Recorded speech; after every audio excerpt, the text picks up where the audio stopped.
The Tuesday morning sun filtered through the lace curtains of Phyllis Simmons' kitchen, casting delicate shadows across her weathered hands as she scrolled through her phone. At 70 years old, she'd become surprisingly adept with technology, much to the astonishment of her late husband James, who'd always teased her about being allergic to anything with a screen. "If you could see me now, James," she thought, smiling as she typed a response in the Morning Walkers WhatsApp group. Beverly Harris. "Anyone up for the long trail today? I'm feeling ambitious." Phyllis. "Count me in. These old knees still have some fight left." Linda Martinez. "Phyllis, you have better knees than my 40-year-old daughter." She set the phone down and reached for her coffee. Black, no sugar, the way she'd learned to drink it during her 40 years as a housekeeper for the Wellington family in downtown. Those years had taught her many things: how to remove red wine from white carpet, how to fold a fitted sheet properly, and most importantly, how to stretch a dollar until it screamed. The kitchen around her was small but immaculate. Sunlight gleamed off the countertops she'd saved 3 years to install. Through the window she could see her garden, modest but thriving, with tomatoes just beginning to ripen on the vine. This house, all 1,200 square feet of it, represented something the Wellingtons' mansion never could. It was hers. Phyllis opened her banking app, a habit she'd developed recently, though she wasn't quite sure why the urge had become so persistent. The main account showed her pension and Social Security deposits, carefully budgeted to cover mortgage, utilities, and groceries. But she navigated to the second account, the one she'd opened 5 years ago, right after James's funeral. $47,850. Every month for 5 years, she'd transferred whatever she could spare. Sometimes it was just $50. Other months, when she'd sewn dresses for neighbors or sold her paintings at the community center, it was $200 or $300. The number had grown slowly, painfully, like her garden tomatoes, but it had grown. She closed the app quickly, almost guiltily, though she couldn't say why. The money was hers. She'd earned it. Yet something about its existence felt like a secret she needed to keep, even from herself. Her phone buzzed. A text from Adam, her son. "Adam, coming by this afternoon. Need to talk about something important." Phyllis stared at the message, that familiar knot forming in her stomach. Adam's important talks had become increasingly frequent over the past 6 months. The first had been about whether she'd considered selling the house and moving into a senior living community. "You'd have so much less to worry about, Mom." The second had been about adding his name to her bank accounts. "Just in case something happens. You know, for emergencies." She'd deflected both conversations with the skill of someone who'd spent decades managing difficult personalities. Smile, nod, change the subject, offer cookies. But lately, Adam had been asking more pointed questions. How much was the house worth? Had she gotten it appraised recently? Did she have a reverse mortgage? Phyllis. "Okay, sweetheart. I'll be home all day." She set the phone down and noticed her hand was trembling slightly. "Stop it," she told herself. "He's your son. He loves you." But a small voice in the back of her mind whispered, "Then why does every visit feel like a negotiation?" At precisely 2:00 p.m., Phyllis heard Adam's truck pull into the driveway. She was arranging cookies on a plate, homemade chocolate chip, his favorite since childhood, when she realized something that made her pause. He hadn't knocked. The front door simply opened, and she heard his footsteps in the entryway. Not the hesitant steps of a guest, but the confident stride of someone who believed this space belonged to them.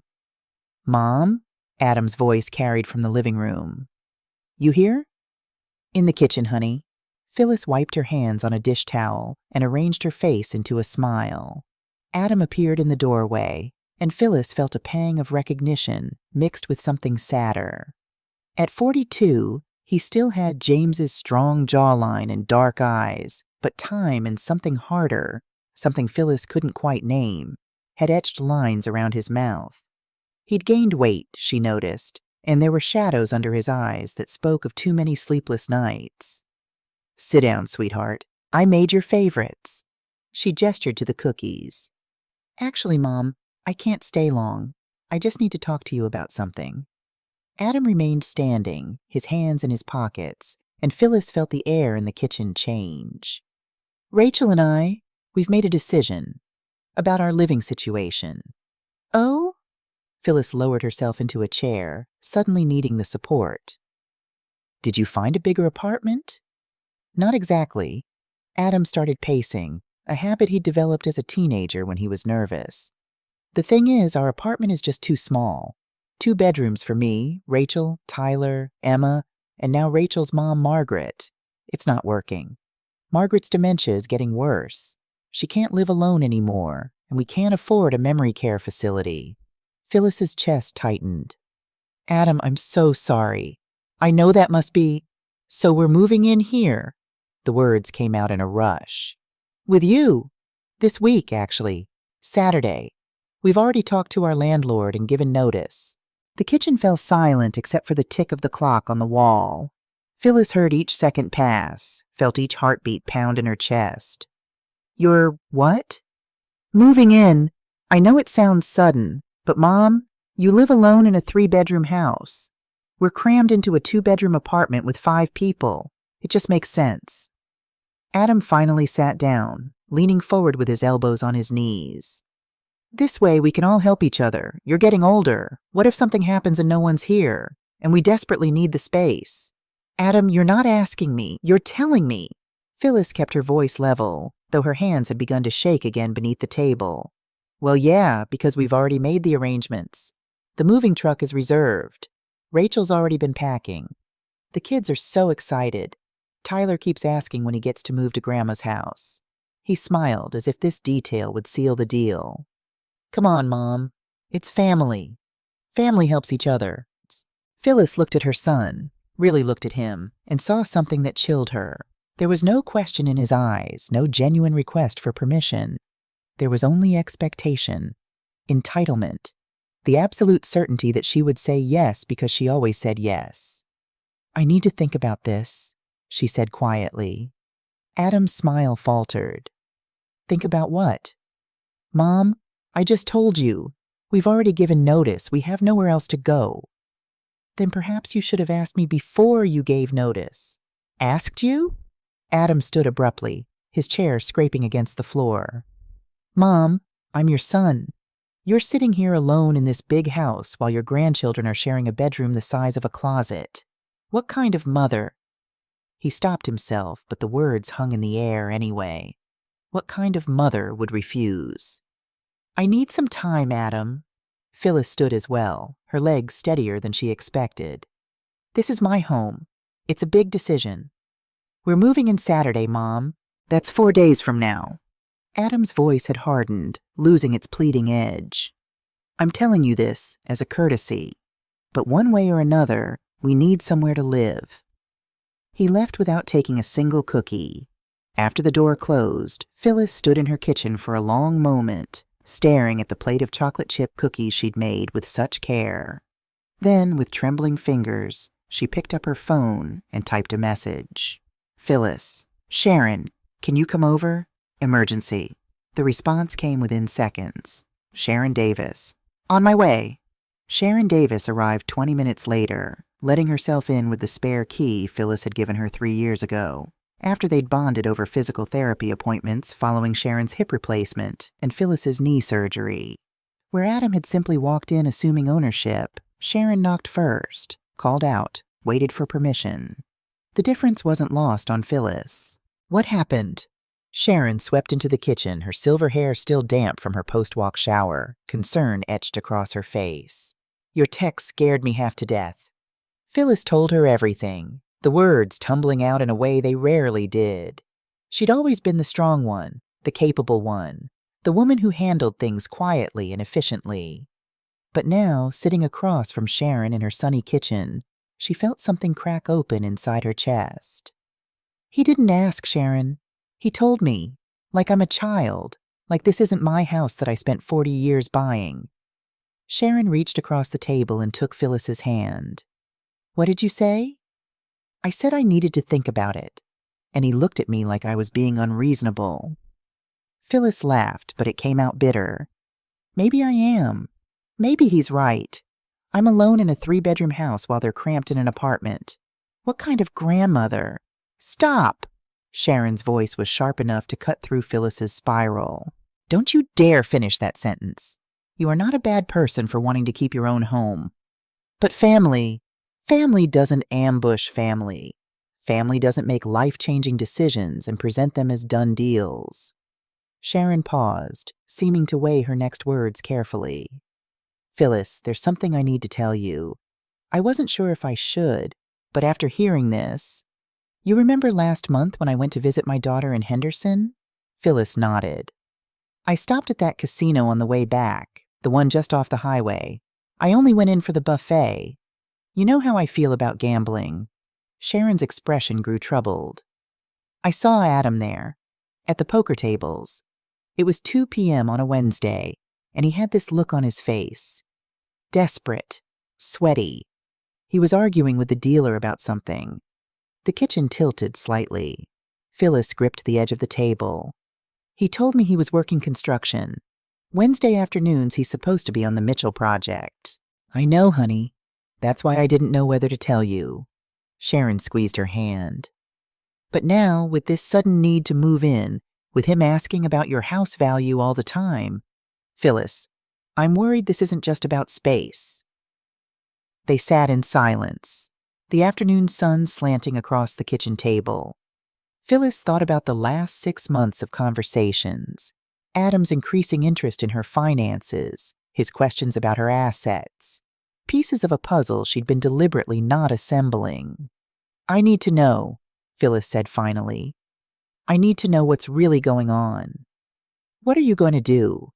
Phyllis thought about the secret savings account, about 40 years of learning to solve other people's problems, about the careful way she'd always managed resources and anticipated needs. For the first time, she felt those skills turning inward, sharpening into something that felt almost like strategy. I'm going to find out the truth, she said, and then I'm going to protect myself. After Sharon left, Phyllis made herself a cup of tea and opened her laptop, another recent purchase that would have shocked James. She'd taken a computer literacy class at the community center, learned about Google, about public records searches, about all the information available to anyone willing to look.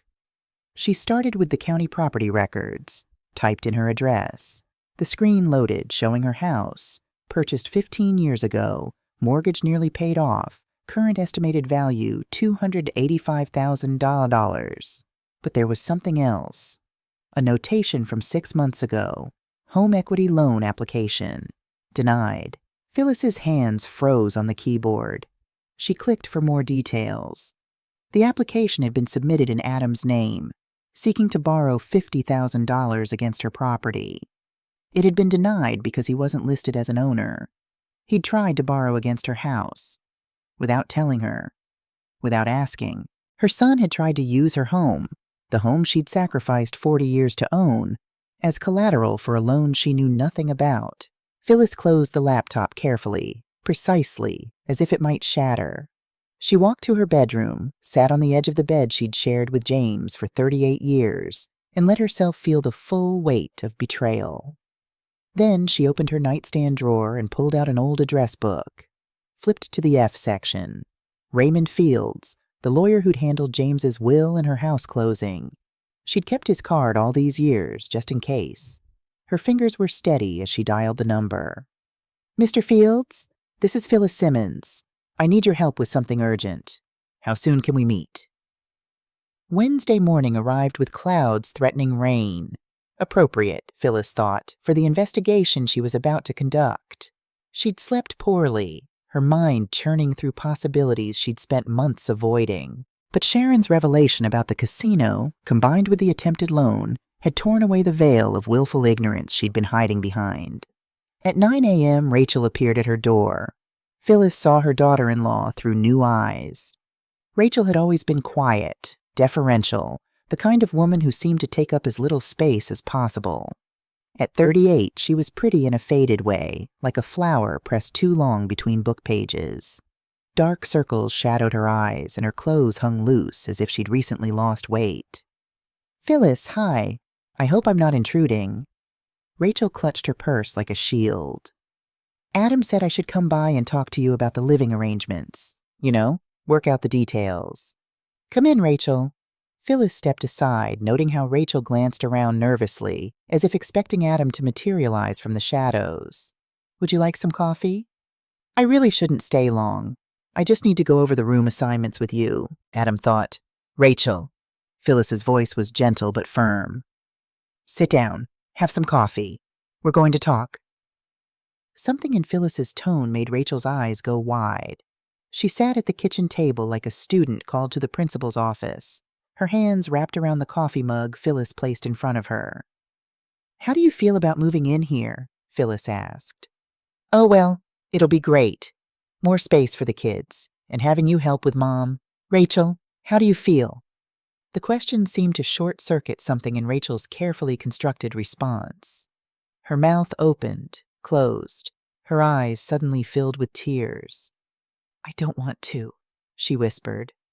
"God help me, I don't want to move into your house." Phyllis sat down slowly. "Why not?" "Because it's wrong. Because Adam didn't ask you, he just decided.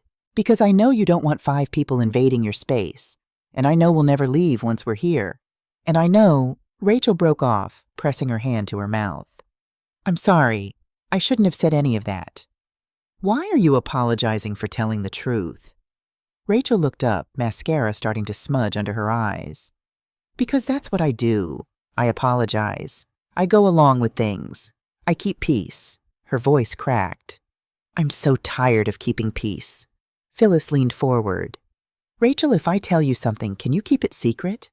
Rachel nodded, looking almost hopeful, as if she'd been waiting for someone to let her into a confidence, to treat her as an ally rather than a pawn. "I found out your husband tried to take out a loan against this house 6 months ago, without my knowledge. Did you know about that?" The color drained from Rachel's face. "What?" "A home equity loan. $50,000. "Oh, God." Rachel's hand shook as she set down her coffee cup. "He told me. He said he'd found a way to get the money. He said not to worry about it." "What money, Rachel?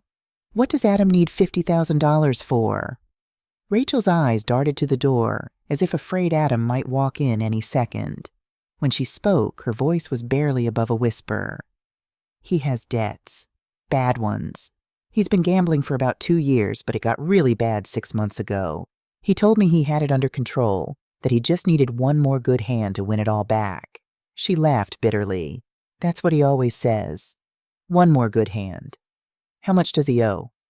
"I don't know exactly. He won't tell me everything. But Phyllis—" Rachel reached across the table, grabbing Phyllis's hand with surprising strength. "There are men. They call the house. They've come to the apartment. One of them told Adam he had until the end of the month to pay, or they'd start taking things." "Taking things, Phyllis? Like in the movies. I'm scared." Phyllis felt ice water replace the blood in her veins. "Did Adam tell you moving in here would solve the problem?" Rachel nodded miserably. "He said once we lived here, he could refinance your house, pay off the debts, and we could start over. He said you'd understand because you love him. He said it was only temporary." There it was, the truth laid bare. Adam didn't just want a place to live. He wanted access to Phyllis's only significant asset. He wanted to gamble with the house she'd spent 40 years earning, the security she'd built one housekeeping shift at a time. "Rachel," Phyllis said carefully, "what would you do if you didn't have to move in here?" "What do you mean?" "If there was another option, what would you want?" Rachel's eyes filled with tears again, but this time they looked different, almost hopeful. "I'd want to leave him. I'd want to take Tyler and Emma somewhere safe and start over. But I can't afford it. I work part-time at the library, and with Mom's care, I'm trapped, Phyllis. I've been trapped for so long." They sat in silence for a moment, 2 women on opposite ends of life who'd both learned the hard way that love and obligation weren't always the same thing. Finally, Phyllis spoke. "What if I told you there might be a way to protect both of us, you and the kids, but I'd need your help to understand exactly what we're dealing with?" Rachel straightened in her chair. "What do you need?" I need to see Adam's financial records, his debts, everything you can find. Can you do that without him knowing? Rachel nodded slowly. He keeps everything in a locked drawer in his truck, but I know where he hides the key. He's working late tonight. Some poker game he thinks I don't know about. I could look then. Bring me everything you can find. Photos on your phone if you have to. Rachel, Phyllis waited until her daughter-in-law met her eyes. You're not betraying him. You're protecting your children. After Rachel left, Phyllis pulled out the mail she'd been avoiding for the past week. Bills mostly, along with the usual credit card offers and insurance statements. But one envelope caught her eye. Bank of Nevada, addressed to her but sent to her old address before she'd moved into this house.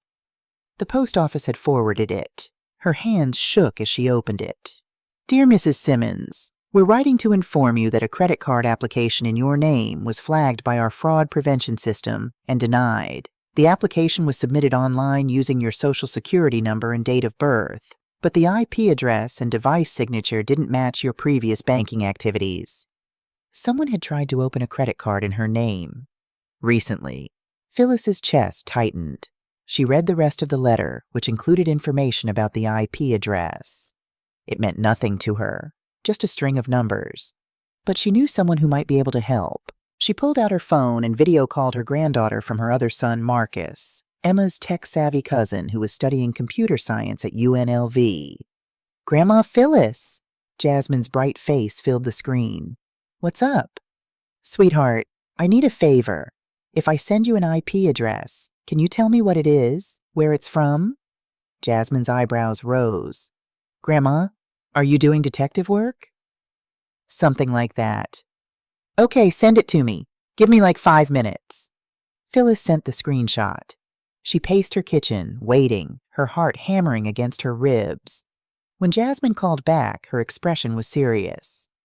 Grandma, that IP address traces back to a residential location. I can't give you the exact address without breaking some laws, but I can tell you it's from the general area where Uncle Adam lives.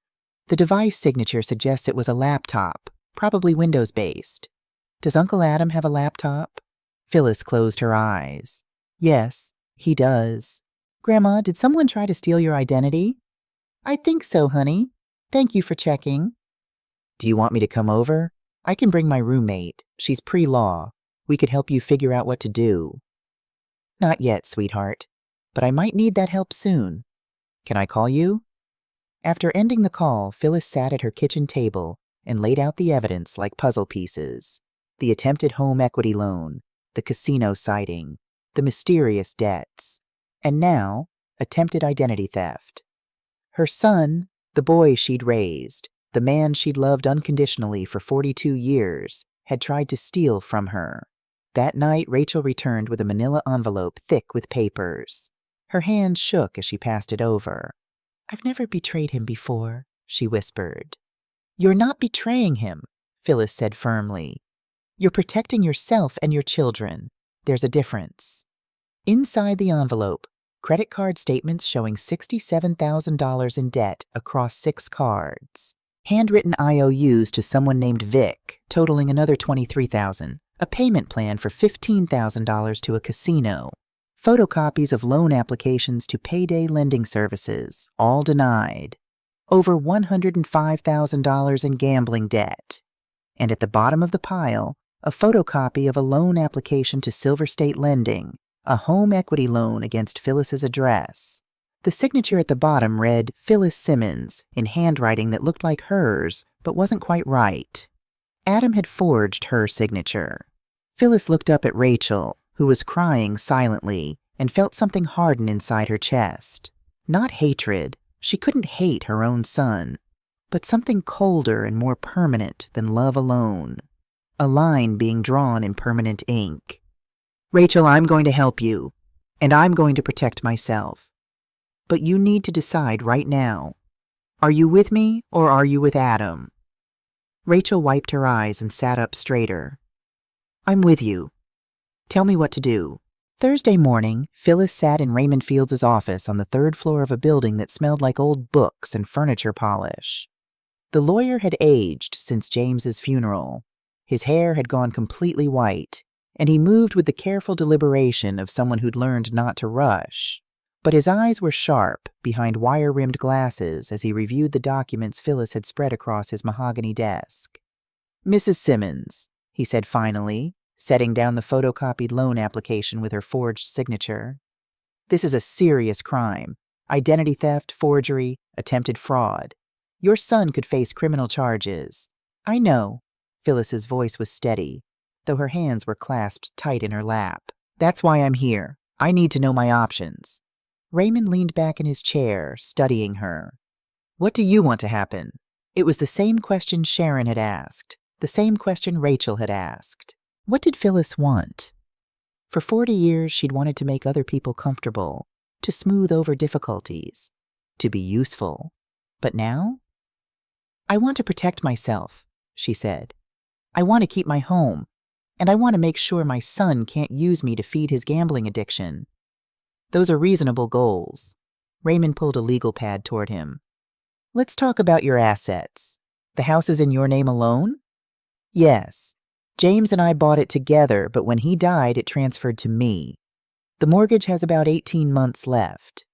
"Good. Any other property? Vehicles?" "Just my car, paid off." "Bank accounts?" Phyllis hesitated, then told him about both accounts, the main one and the secret savings. Raymond's eyebrows rose. 47,000? "Mrs. Simmons, that's impressive saving on a fixed income." "I've always been careful with money. Had to be. Here's what I recommend." Raymond began writing. "First, we file a police report about the attempted identity theft and the forged signature. That creates a legal record and protects you if your son tries anything else. Second, we put a credit freeze on your accounts. No one can open new credit in your name. Third," he paused, meeting her eyes, "have you considered selling the house?" The question landed like a physical blow. "Selling?" "Hear me out. Your son believes this house is his leverage. As long as you own it, he'll keep trying to access its equity. But if you sell it, buy something smaller in your name alone, and put protections in place, you eliminate his target." Phyllis thought about her kitchen, her garden, the bedroom where James had died. 40 years of memories. But she also thought about Adam trying to forge her signature, about loan sharks making threats, about losing everything she'd built because her son couldn't stop gambling. How quickly could it happen? In this market? With a house in good condition? 2 weeks, maybe 3.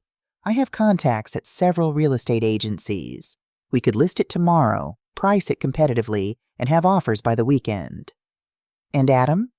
Legally, he has no claim to this property. You're under no obligation to tell him anything until the sale is final. Phyllis closed her eyes, saw herself at 25, scrubbing someone else's floors. At 35, working double shifts to save for a down payment. At 50, finally holding the deed in her hands. At 65, paying the last mortgage payment with tears streaming down her face. And now at 70, learning that security was an illusion if the people you loved saw your assets as their solution. "Do it," she said. "List the house tomorrow." That evening, Phyllis walked through her home as if seeing it for the first time, or the last time. She wasn't sure which. The living room where Adam had taken his first steps. The kitchen where she'd taught him to make pancakes. The back bedroom that had been his until he left for college. Or rather, until he dropped out after 1 semester to find himself. In the hallway, framed photographs marked the decades. Adam at 10, gap-toothed and grinning, holding up a fish he'd caught with James. Adam at 16, sullen in his high school graduation photo. Adam at 25, with Rachel on their wedding day, looking genuinely happy. Adam at 30, holding newborn Tyler, his face full of wonder and fear. When had it changed? When had the sweet boy who brought her dandelions become the desperate man who forged her signature? Phyllis's phone buzzed. A text from Sharon. "Sharon, how did it go with the lawyer?" Phyllis, "I'm selling the house." Sharon, "Oh, honey, are you okay?" Phyllis, "I don't know. Can you come over tomorrow? I need help packing some things." Sharon, "I'll be there at 8 a.m. We'll get through this." Phyllis sat on her bed, the bed she'd shared with James, The bed where he'd died holding her hand, telling her not to cry because he'd had a good life, a full life, and she'd made every day of it better. "I hope I'm doing the right thing," she whispered to the empty room. "I hope you'd understand." The house offered no answer, but somewhere deep in her chest, beneath the grief and guilt, Phyllis felt something unfamiliar stirring. It took her a moment to recognize it. Strength. Not the enduring strength of tolerance, but the fierce strength of boundaries. The strength that said, "I matter too." She opened her laptop and began making lists. Things to keep, things to donate, things to let go. Tomorrow, the real work would begin. Friday began with a phone call that changed everything. Phyllis was sorting through kitchen items with Sharon when her cell phone rang. Unknown number. She almost didn't answer, but something made her pick up. "Mrs. Simmons? This is Detective James Morrison with the Clark County Police Department. I understand you filed a report yesterday about attempted identity theft." Phyllis's heart jumped. Raymond had filed the report as promised, but she hadn't expected such a quick response. "Yes, that's right. Ma'am, I need to ask you some questions. Would it be possible to meet in person? Today, if possible." 2 hours later, Detective Morrison sat in Phyllis's living room. He was younger than she'd expected, maybe 45, with kind eyes and a no-nonsense demeanor. Sharon had stayed, sitting beside Phyllis like a bodyguard.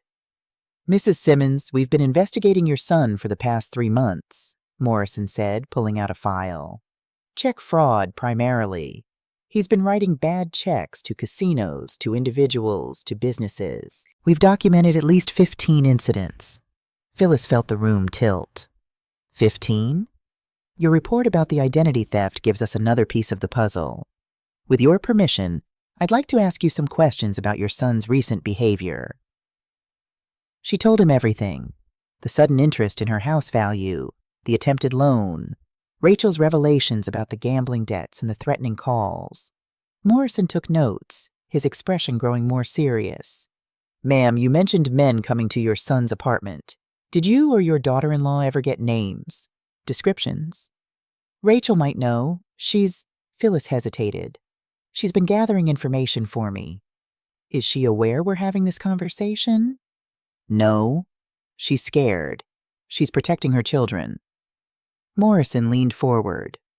"Mrs. Simmons, I'm going to be straight with you. The people your son owes money to, they're not just bookies. We believe he's into a loan shark operation that's connected to organized crime. These aren't people who make empty threats."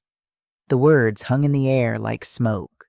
Sharon reached over and grabbed Phyllis's hand. "What does that mean for my grandchildren?" Phyllis asked. "It means your daughter-in-law is right to be scared. It also means if your son is planning to use your house to pay these debts, you need to protect yourself. Have you taken any steps in that direction?" "I'm selling the house. It should close in about 2 weeks." Morrison's eyebrows rose. "Does your son know?"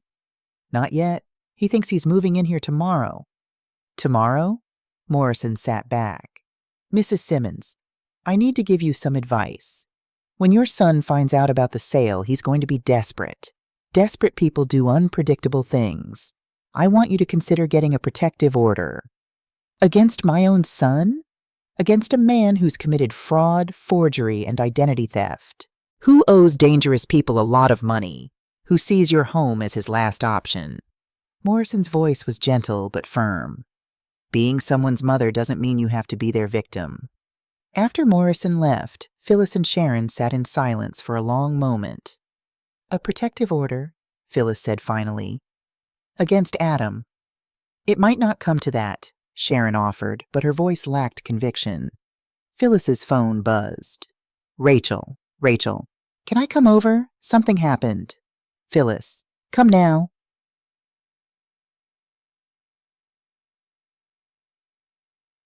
Rachel arrived 15 minutes later, her face pale, a bruise forming on her left cheek. Sharon gasped. Phyllis went cold. "He found out I was here yesterday," Rachel said, her voice shaking. "Someone saw me leaving your house, told him. He went crazy, said I was turning his own mother against him. He grabbed me," she touched her cheek. He's never hit me before. Never. Where are the children? Phyllis asked. At my sister's. I dropped them there this morning. I told them it was a special sleepover. Rachel collapsed onto the couch. Phyllis, he knows something's wrong. He keeps saying tomorrow will fix everything, that once we move in here, everything will be fine. But he's different. Manic. Scary. Sharon pulled out her phone. We're taking a picture of that bruise. Evidence. For what? For the restraining order you're filing today.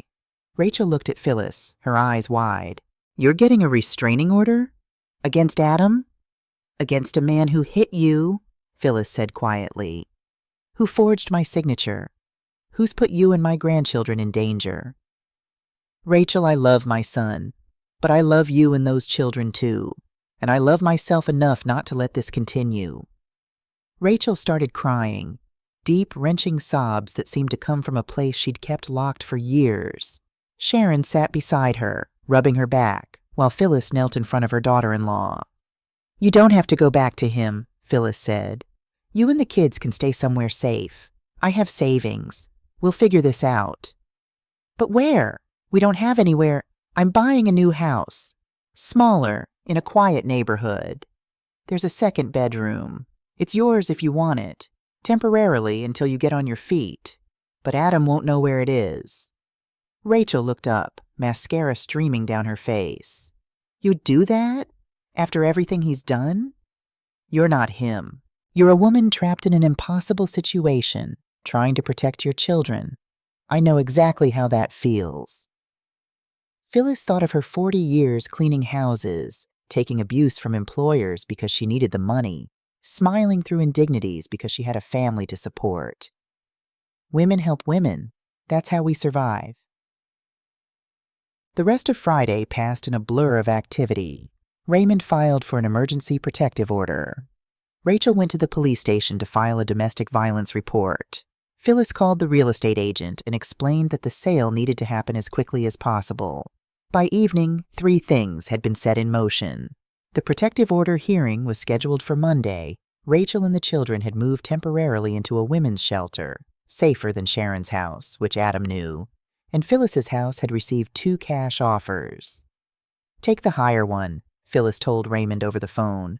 I don't care if it's $5,000 more. I want this done. It'll close in 10 days. Fastest I've ever seen. Good. What about the new place? Found a perfect 2-bedroom condo. Gated community, security, close to your friends. Can you see it tomorrow morning? No. Phyllis looked at the calendar. Tomorrow was Saturday. Moving day. I'll be busy tomorrow. Let's say Sunday. She hung up and stared at her living room. In 10 days, none of this would be hers. The thought should have devastated her. Instead, she felt strangely light, as if she'd been carrying a weight for so long she'd forgotten what it felt like to stand up straight. Sharon appeared in the doorway with 2 glasses of wine. You know, tomorrow is going to be awful, right? I know. He's going to show up with that moving truck, with Rachel's mother, with those kids who have no idea what's happening. I know. You sure you want to do this? You could let them move in, then serve him with the protective order, then— No. Phyllis took the wine glass. If I let him in, I'll never get him out. Tomorrow I take my life back. They sat together as the sun set, 2 women who'd survived decades of putting others first, preparing for the battle that would determine whether Phyllis's next chapter would be freedom or captivity. Somewhere across town, Adam was loading a moving truck, confident that his mother would never really say no. He had no idea what was coming. Saturday morning arrived with cloudless skies and temperatures already climbing toward 90. Phyllis woke at dawn, showered, and dressed carefully in a simple blue dress. Not armor exactly, but not surrender either. She made coffee, watered her garden one last time, and waited. Sharon arrived at 8:30. Reinforcements, she said, stepping aside to reveal Beverly, Linda, and Patricia from their walking group. Hope you don't mind. I thought you might need witnesses. I'm grateful, Phyllis said, and meant it. 4 women in their late 60s and early 70s standing together in her living room like a silver-haired army. Though I'm not sure what's going to happen. Whatever happens, Beverly said firmly, you're not alone. At 9:47 a.m., they heard it, the rumble of a large truck turning onto the quiet street. Phyllis moved to the window and saw a U-Haul, followed by Adam's pickup, followed by another car she didn't recognize. Her stomach clenched, but she kept her face calm. The trucks parked. Doors opened. Adam jumped out first, wearing jeans and a t-shirt that was already dark with sweat. Behind him, Rachel emerged from the second car with Tyler and Emma, both wearing backpacks decorated with cartoon characters. An elderly woman, Margaret, moved slowly from the passenger seat, confusion written across her face. Two men in their 20s climbed out of the U-Haul.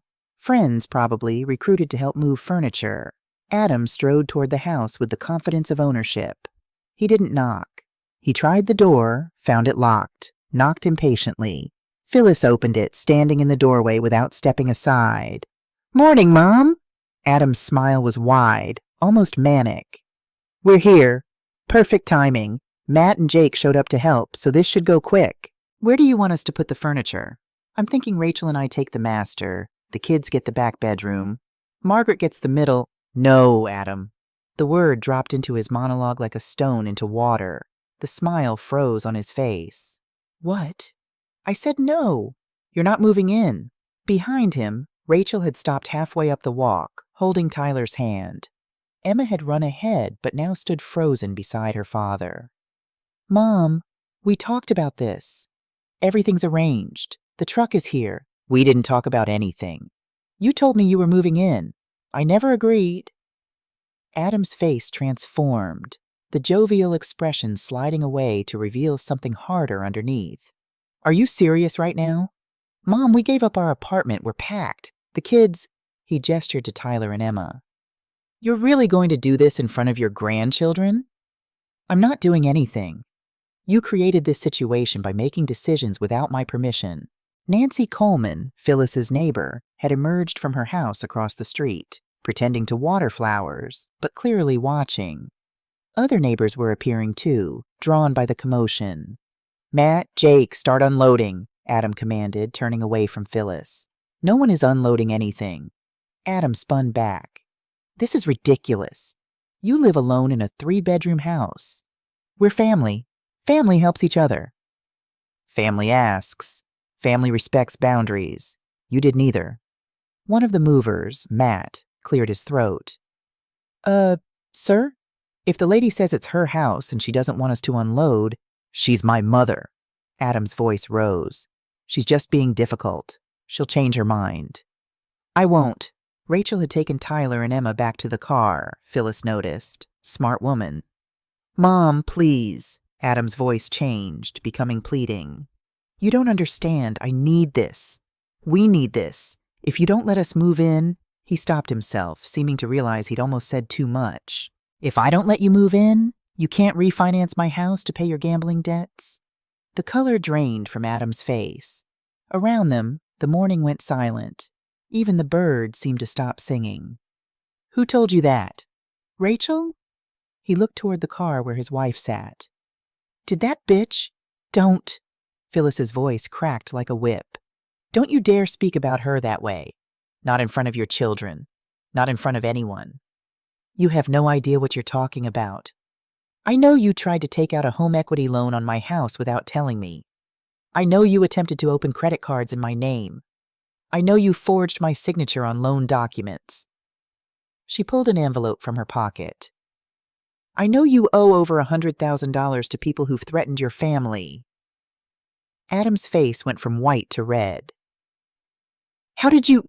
You had no right to go through my private... You had no right to forge my signature." The shout surprised even Phyllis. She never yelled, never lost control, but something had broken loose inside her, something that had been building for months, no, for years. "I worked 40 years for this house," she continued, her voice shaking but strong. 40 years of cleaning other people's toilets, scrubbing other people's floors, taking orders, being invisible. And you thought you could just take it? Use it as a gambling chip? "I'm your son," Adam roared back. "Everything you have should be mine anyway. It's my inheritance." There it was. the truth beneath all the manipulation. Your inheritance, Phyllis said softly, is the education I gave you. The roof over your head until you were an adult. The love I showed you every day of your life. This house was never yours. Was? Adam's eyes narrowed. What do you mean, was? Phyllis watched his face as understanding dawned. You didn't, he whispered. I sold it 2 weeks ago. It closes next Friday. The world seemed to stop. Adam stared at her as if she'd transformed into a stranger. Then his face contorted with rage. You what? He lunged forward. The walking group women stepped in front of Phyllis, forming a barrier. Sharon had her phone out, recording. Sir, you need to step back, Beverly said firmly. That's my house. You had no right. Adam was screaming now, spit flying. I'll sue you. I'll prove you're incompetent. You'll do nothing. Raymond Fields emerged from where he'd been waiting in his car down the street. He walked up calmly, holding a folder. Because if you continue threatening your mother, I'll have you arrested for harassment. We also have documentation of your forgery, your attempted identity theft, and your check fraud. Detective Morrison is very interested in speaking with you. Adam froze. Detective? Your mother filed a police report, as did your wife, regarding the domestic violence incident yesterday. Adam's eyes shot to Rachel, who was sitting in the car with her arms around both children, tears streaming down her face. She hit herself, Adam said desperately. She's lying. There are photographs, Raymond continued calmly. Witness statements. And this. He pulled out a document. A temporary restraining order. You're not allowed within 500 feet of Mrs. Simmons or any property she owns. You're also not allowed to contact Rachel or the children, except through supervised visitation, which the court will arrange. The moving truck guys had already started backing away. This had gone far beyond a family dispute. Adam stood in the middle of the street, surrounded by packed boxes and watching neighbors. His entire plan collapsed around him. He looked at his mother, really looked at her, and for a moment, Phyllis saw the little boy who used to bring her flowers. You're really doing this, he said, his voice breaking. You're choosing yourself over me. No, honey, Phyllis said softly. I'm choosing myself and you. I'm choosing to stop enabling you, to stop being part of the problem. I'm your son, and I'm a person, with rights, with boundaries. I love you, Adam, but I won't let you destroy me to save yourself. He stood there a moment longer, then suddenly collapsed to his knees on the sidewalk, sobbing. Deep, wrenching sobs that shook his whole body. Phyllis felt her heart crack. Every maternal instinct screamed at her to go to him, to comfort him, to fix this. But she stayed where she was, surrounded by her chosen family of women who understood that sometimes love meant standing still. You need help, she called to him. Real help, for the gambling, for whatever made you think this was okay, and I'll support you getting that help. But I won't be your victim. Matt and Jake quietly loaded the boxes back into the truck. Rachel started her car. Margaret, confused and frightened, kept asking what was happening. Adam eventually stood up, his face wet with tears and snot, looking lost and broken and young. Where am I supposed to go? He asked. That's something you need to figure out, Phyllis said. Like an adult. He left, drove away in his pickup, following the moving truck to some destination Phyllis didn't know and couldn't fix. Rachel stopped her car beside Phyllis. Thank you, she mouthed through the window. Call me, Phyllis replied. You have my number. Then they were gone too, and Phyllis stood in her driveway, surrounded by 4 women in their 60s and 70s who had just witnessed something extraordinary. Well, Patricia said finally, I think that calls for mimosas. They went inside, into the house that would be Phyllis's for only 1 more week, and they drank orange juice and champagne and talked about what it meant to love someone and still say no. Outside, Nancy Coleman watched from her window and thought about her own son who kept asking for money. Across town, Adam sat in a casino parking lot and stared at his hands, wondering when everything had gone so wrong. And in a women's shelter, Rachel tucked her children into bed and dared to imagine a future where she wasn't afraid. The restraining order hearing on Monday was brief and brutal. Phyllis sat in the courtroom, her first time ever in such a place, with Raymond on one side and Rachel on the other. Adam arrived with Michael Bradford, a lawyer who specialized in defending men accused of domestic violence. He looked haggard, wearing a suit that didn't quite fit, his eyes red-rimmed. He didn't look at Phyllis, not once.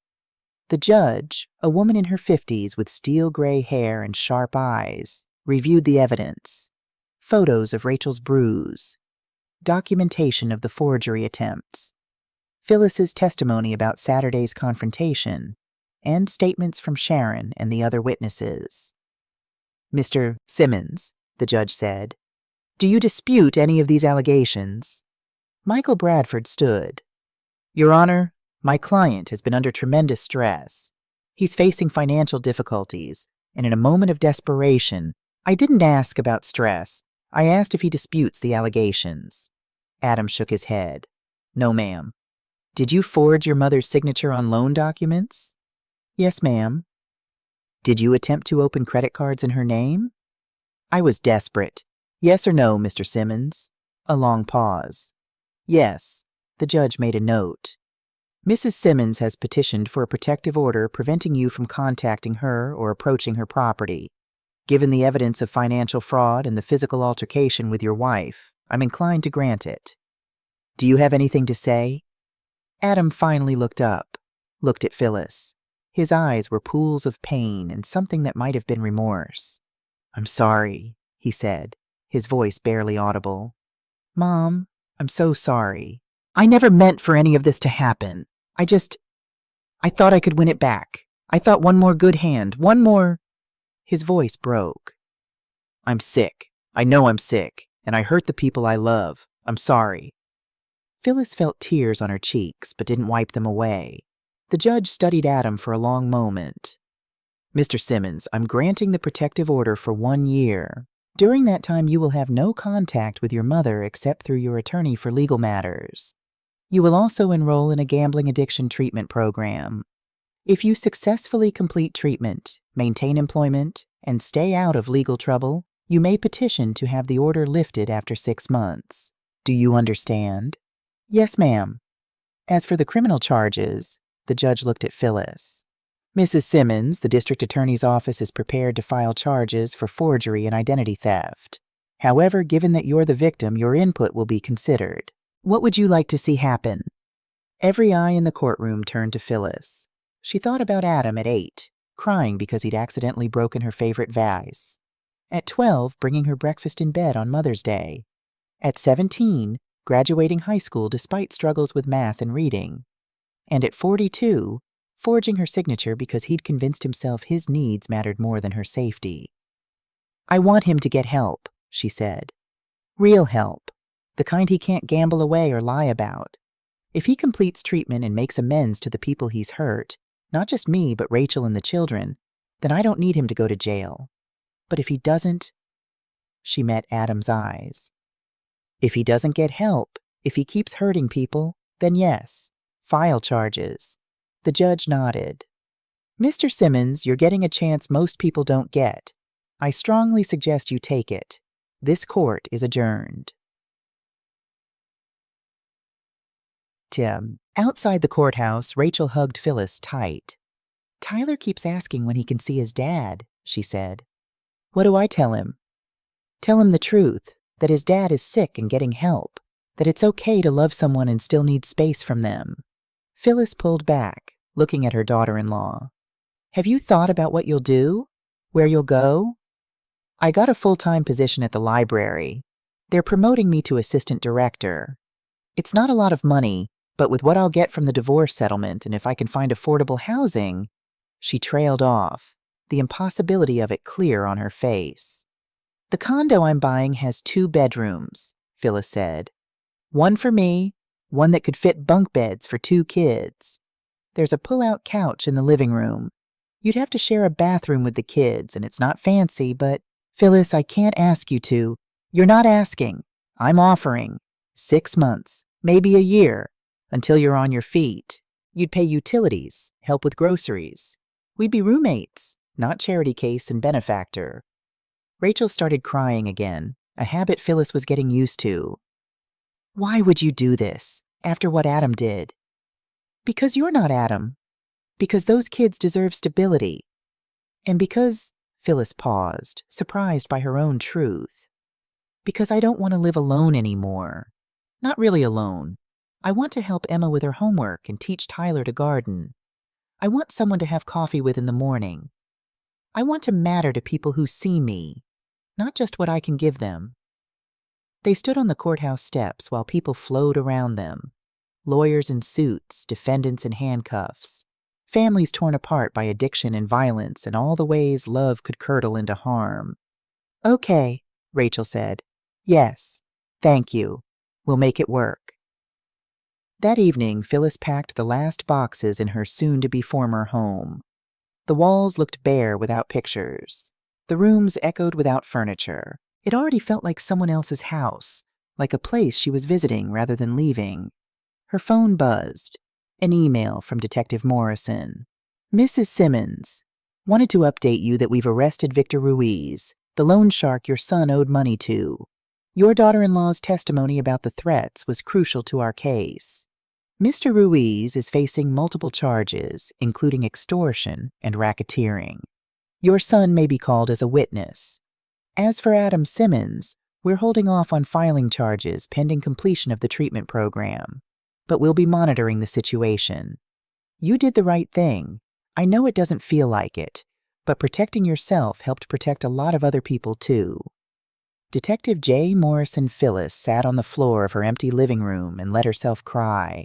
Not the quiet, dignified tears she'd shed in court, but deep, heaving sobs that came from a place she'd kept locked for 40 years.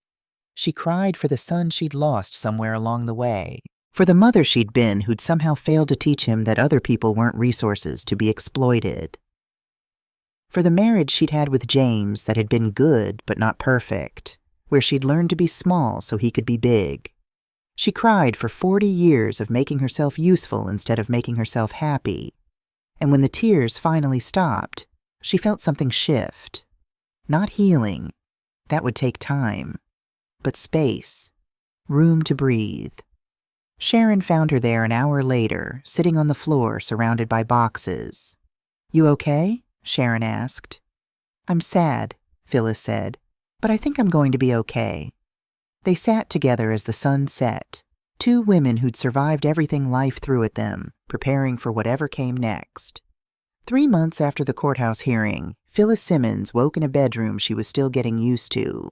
Smaller than her old master bedroom, with a window that faced east instead of south, but the morning light was just as golden. She could hear through the thin walls the sounds of children getting ready for school, Tyler arguing with Emma about whose turn it was to use the bathroom, Rachel's patient voice mediating. This was her life now. 70 years old, sharing a 2-bedroom condo with her daughter-in-law and grandchildren, starting over in a way she'd never imagined. The condo was in a gated community called Sunrise Gardens, a name that had seemed too optimistic when Raymond first showed it to her, but which now felt oddly appropriate. The complex had a pool, a community center where Phyllis had started teaching sewing classes, and neighbors who were a mix of retirees and young families. No one here knew about Adam or the restraining order or any of it.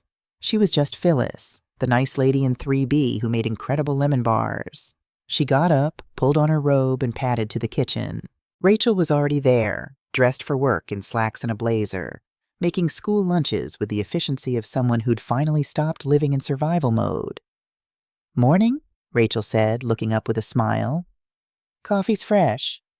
You're an angel. Phyllis poured herself a cup, savoring the domestic rhythm they'd developed. Big day? Board meeting. They're voting on my proposal to expand the children's literacy program. Rachel's cheeks flushed with excitement. In 3 months, she'd transformed, not just physically, though she'd gained back healthy weight and the shadows under her eyes had faded, but in presence. She took up space now, had opinions, made decisions without apologizing. You'll do great. They'd be fools not to approve it. Tyler burst into the kitchen, backpack half-zipped. Grandma, Can you help me with my science project after school? We're building volcanoes. Absolutely. We'll make it explode spectacularly. Emma followed, moving more slowly, clutching the stuffed rabbit Phyllis had sewn for her last month. Grandma, is Daddy coming to my birthday party? The kitchen went quiet. Rachel's hand stilled over the sandwich she was making. Phyllis knelt to Emma's level. I don't know, sweetheart. Your daddy is working very hard to get better. If the doctors say he's ready, then maybe. But if not, we'll still have the best party ever, okay? Okay. Emma hugged the rabbit closer. I made him a drawing for when he's ready. After the kids left for school and Rachel for work, Phyllis cleaned up the breakfast dishes and prepared for her day. She had her walking group at 9, lunch with Sharon, and then her sewing class at the community center. But first, she had a phone call to make. Raymond Fields, the lawyer answered. It's Phyllis. How's everything looking? Perfect timing. The trust documents are ready for signature. Can you come by this afternoon? I'll be there at 3. Raymond's office felt different this time. Not a place of crisis, but of planning. Of building something instead of defending against destruction. As we discussed, Raymond said, spreading documents across his desk, this establishes an irrevocable trust for Tyler and Emma Simmons. The funds, your remaining savings after the condo purchase, will be held until each child turns 18. The money can only be used for education expenses, tuition, books, room and board at accredited institutions. Phyllis looked at the numbers. She'd put $25,000 into the trust, most of what remained from selling the house after buying the condo and setting aside her emergency fund. And Adam can't touch it? Can't touch it, can't borrow against it, can't make any claims on it whatsoever. The trustee, which we've designated as Rachel with Sharon as backup, has sole discretion over distributions. What if Adam objects? He has no standing. The money is yours, the trust is legal, and he's not named anywhere in the documents. Raymond paused. Phyllis, this is a generous thing you're doing. It's not generous. It's necessary. She picked up the pen. Those kids didn't ask to be born into this situation. They deserve a chance to go to college, to build lives that aren't defined by their father's mistakes. She signed her name, her own name, not a forgery, on every page. Twist number 5 revealed. Later that evening, after Tyler's volcano had erupted magnificently across the kitchen counter and Emma had gone to bed clutching her rabbit, Phyllis and Rachel sat on the small balcony overlooking the complex's courtyard. I did something today, Phyllis said. Set up a trust fund for the kids. For college. Rachel's wine glass stopped halfway to her lips. You what? $25,000. It's not a fortune, but it's a start. They can use it for school, any school they get into. State university, community college, trade school, whatever they choose. Phyllis, you can't. That's your retirement money. My retirement is fine. I have my pension, Social Security, and enough savings for emergencies. This, she gestured at the condo, the life they were building. This is enough. More than enough. I don't need to die with a bank account full of money. I need to know those kids will have opportunities. Rachel was crying again, but these were different tears than the ones from months ago. These were tears of gratitude, of relief, of being seen and valued. Adam doesn't know? Adam can't know. The trust is structured so he has no access, no claim. Even if he gets clean, stays clean, becomes Father of the Year, that money is for Tyler and Emma's education. Period. You're protecting them from him. I'm protecting them. Period. Phyllis sipped her own wine. They'll find out when they're 18. Until then, it's just there, growing, waiting for them to be ready. They sat in comfortable silence, watching kids play in the courtyard below. A normal evening in a normal place, built on the ashes of everything that had burned down.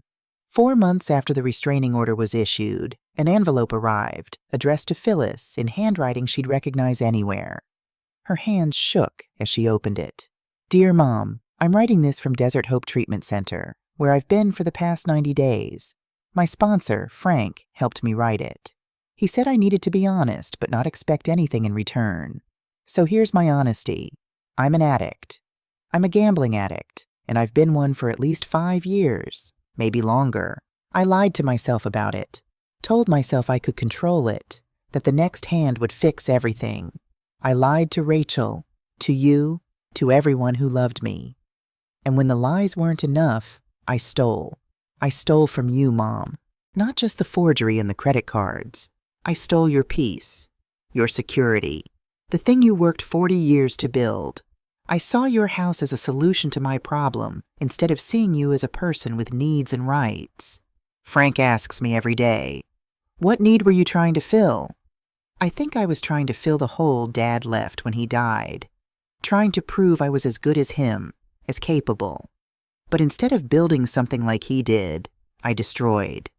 I destroyed my marriage, my relationship with my kids, my relationship with you. The worst part is that I knew what I was doing was wrong. Every time. I knew, and I did it anyway because my need, my addiction, was bigger than my love. Or I let it be bigger. I don't expect forgiveness. Frank says forgiveness is something I have to give myself, that I can't demand it from others. But I want you to know, I'm working the program, going to meetings every day. I got a job in the kitchen here, and when I get out next month, I have a place in a sober living house. I'm paying back every cent I stole, even if it takes the rest of my life. I heard through Robert Mitchell that Rachel and the kids are living with you. I'm grateful they have you, that they're safe. I hope one day, when I've proven I'm serious about recovery, I can see them. But I know that's not my decision. You were right to protect yourself. You were right about everything. I'm sorry, Mom, for all of it.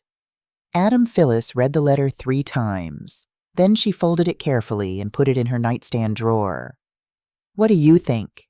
she asked Sharon over coffee the next morning, after reading the letter aloud. Sharon considered. "I think it sounds genuine, but words are easy. Action is what matters." "That's what I thought too." "Are you going to respond?" Phyllis thought about it. About the son who'd forged her signature and the son who used to bring her dandelions. About the difference between forgiveness and reconciliation. "Yes," she said finally, but carefully. That evening, she wrote back, "Dear Adam, thank you for your letter. I'm glad you're getting help. I want you to know that I've never stopped loving you. Even when I was angry, even when I was protecting myself, even now, I love you. But love doesn't mean letting you hurt me. It doesn't mean sacrificing my safety for your comfort. I'm proud that you're working the program. Keep doing that. Not for me, not for Rachel or the kids, but for yourself. Because you deserve to be healthy, even if I'm not there to see it. When you're ready, really ready, with sustained sobriety and real change, we can talk about supervised visits. Maybe therapy together, with a mediator. But that's months away, maybe a year. And that's okay. Healing takes time. Rachel and the kids are doing well. They're safe, they're healing, and they ask about you. When the time is right, we'll figure out how you can be part of their lives in a healthy way. I believe in your ability to recover. I always have. But I believe in my right to boundaries more. Take care of yourself, Mom." She mailed it the next day, then went to her sewing class and taught 8 women how to make quilts from old t-shirts. Took Tyler to soccer practice. Made dinner with Rachel. Lived her life. 2 weeks later, another letter arrived from Adam. Just 3 sentences. "Thank you for believing in me. I'm taking it one day at a time. I won't let you down." Phyllis put that letter in the drawer too, a small archive of rebuilding. 13 months after the restraining order was issued, Phyllis sat in a therapy office with Dr. Elena Martinez, a woman in her 50s who specialized in family reconciliation after addiction. Adam sat across from her, 6 months sober, 30 pounds lighter, his eyes clear in a way they hadn't been in years. Between them sat Dr. Martinez, a neutral presence. "Thank you both for coming," Dr. Martinez said. "This is a brave step. Phyllis, you're not required to reconcile. This session is about communication, not obligation. Adam, you're here to listen, not to make demands. Understood?" They both nodded. "Phyllis, would you like to start?" Phyllis looked at her son, really looked at him. Saw the boy who'd brought her flowers and the man who'd forged her signature. Saw all the years between, the joy and pain and confusion. "I'm proud of you for getting sober," she said, "for doing the work. That takes courage." "Thank you," Adam said quietly. "But I'm still angry and hurt and scared." "I understand." "Do you? Because you tried to steal my house, Adam. The house I spent 40 years earning. You saw me as a solution to your problem, not as a person with my own needs and rights." Adam's eyes filled with tears, but he didn't look away. "You're right. I did. And I can't take it back. I can only promise to do better going forward." "Promises are easy. Action is what matters." "Then judge me by my actions. I've been sober for 6 months. I've been working at the same job for 5 months. I've been paying back my debts, going to meetings, seeing my sponsor. I've started therapy for the underlying issues, the grief about Dad, the feelings of inadequacy, all of it." Dr. Martinez leaned forward. "Phyllis, what would you need to feel safe having a relationship with Adam again?" Phyllis had thought about this for months. "I need boundaries. Clear ones. You can see the kids, but visits are supervised for now. You can call me once a week. Sundays at 2 p.m., no other times. You don't ask me for money, not a penny, not for any reason. And if you relapse, if you gamble even once, we go back to no contact for another year." "I can do that," Adam said immediately. "I'm not finished." Phyllis's voice was firm. "I need you to understand that I'm not your mother in the way I used to be. I'm not the woman who says yes to everything, who fixes your problems, who sacrifices herself to make you comfortable. I'm Phyllis, a person with my own life, and you're Adam, a grown man responsible for his own choices. I understand. I also need you to know that I've created a trust fund for Tyler and Emma, for their education. You have no access to it, and you never will. Even if we rebuild our relationship, even if you stay sober for 20 years, that money is theirs, protected from you." Adam flinched, but nodded. "Good. They deserve that." And finally, Phyllis paused, feeling the weight of what she was about to say. "I need you to understand that forgiveness doesn't mean forgetting. I can love you and still remember what you did. I can hope for your recovery and still protect myself. Those things aren't contradictory." "I know," Adam said. "And I'm grateful. For the boundaries, for the chance, for you being alive and here and willing to talk to me at all." They sat in silence for a moment. "Can I ask you something?" Adam said finally. "Yes." "Do you think Dad would be ashamed of me?" The question hit Phyllis in the chest. She thought about James, his strength, his flaws, his own struggles with drinking after his mother died. "I think your father would understand addiction better than you know," she said carefully. "He had his own demons, but I think he'd want you to fight them the way he did. And I think he'd be proud that you're trying." Adam nodded, tears streaming down his face now. "I miss him." "I do too, baby. Every day." It wasn't reconciliation, not fully, but it was a beginning. A hairline crack in the wall between them, letting light through. 2 weeks later, Phyllis turned 71. Rachel insisted on throwing a party. The small condo was packed. Sharon, Beverly, Linda, Patricia from the walking group, Raymond Fields and his wife, Nancy Coleman, who'd driven all the way from the old neighborhood, Tyler and Emma wearing party hats Phyllis had sewn, Rachel's sister with her family, and Margaret, having a good day, smiling vaguely at everyone. Adam wasn't there. They weren't ready for that yet. But a bouquet of sunflowers sat on the kitchen counter with a card. "Happy birthday, Mom. Grateful for boundaries." As Phyllis blew out the candles on her cake, surrounded by people who loved her for who she was rather than what she could provide, she felt something she hadn't felt in years. Peace. Not the fragile peace of avoidance, but the solid peace of knowing herself, of having drawn lines and held them, of being generous without being depleted. Tyler tugged on her sleeve. "Grandma, what did you wish for?" Phyllis smiled, thinking about her small condo, her sewing classes, her Saturday morning walks, her coffee dates with Sharon.